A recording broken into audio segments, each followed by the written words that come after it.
The boy had a rare disease, only his eyes could move. No school wanted to take him, so his family sent him to a welfare center. But the other kids there did not like him either. Only the girl sitting in front of him, Maria, was willing to talk to him. After class, the teacher pushed the boy to the playground. He watched the other kids jump rope happily and wished he could join them. Maria noticed him and came over to introduce herself. Even though he could not answer, she was not discouraged at all. She tied one end of a rope to the window and held the other end in her hand. Then she swung it around and pushed the boy so he could step over it. That was how she let him experience jumping rope. She also tied the rope to a soccer ball and fastened it to his foot. When she pulled the rope hard, the ball rolled toward the goal. After each goal, Maria pushed the boy's wheelchair and cheered with joy. But the other kids did not understand her strange actions. From that day on, the rope became their bond. She played games with him, told him stories, flew kites, and played house. Light slowly returned to the boy's eyes, and a smile appeared on his face. One day, he even kicked the soccer ball without the rope. Seeing his condition improve, Maria was thrilled. She made a promise with him that they would travel around the world together one day. But a few days later, his illness suddenly got worse, and his body became weak. So Maria turned on some music,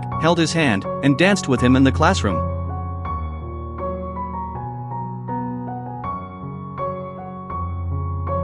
The boy imagined dancing with Maria again after he got better.